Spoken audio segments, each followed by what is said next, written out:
Hello viewers, welcome to EQ International Magazine, India's oldest and leading solar media. Today we have Mr.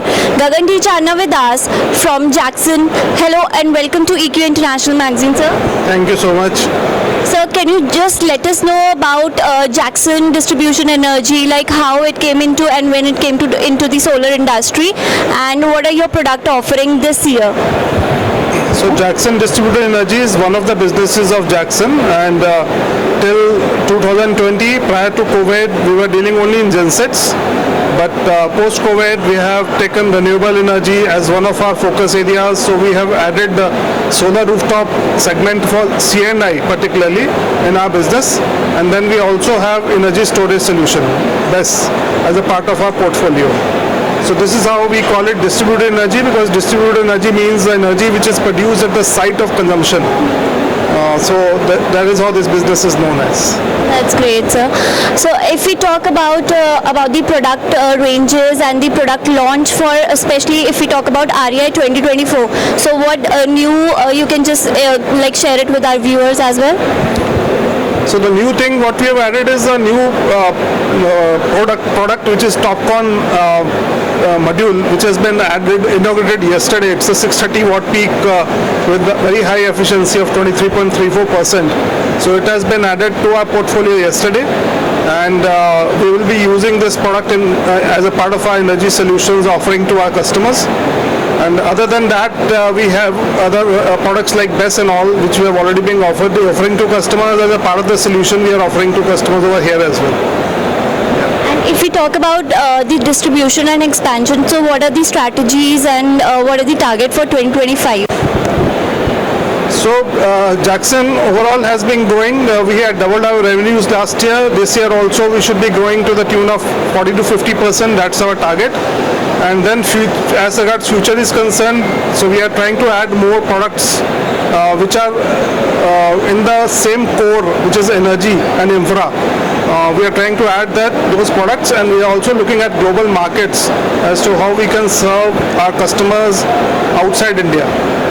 Okay, sir, as you said, like you're serving for outside India as well. So, like if we talk about export market, so how it look like to you for 2024 and 2025, the export market? So if we talk about energy, so there are quite a few countries and continents which are facing this issue of energy availability and the robust energy systems. We can talk about African countries particularly, then Middle East also requires quite the energy backup and all. So we are looking at exploring those countries for offering our solutions. And if we talk about the solar industry, solar market itself, so how you anticipate for 2024 and 2025? This industry is growing at a rapid pace because of government targets, and it is not only limited to India. In fact, globally we are looking at renewable energy focus because of the weather issues being faced, climate issues being faced globally, and there are certain targets on emission reductions and carbon footprint reductions which certain countries have agreed. So I think this industry is growing. It's a double-digit growth.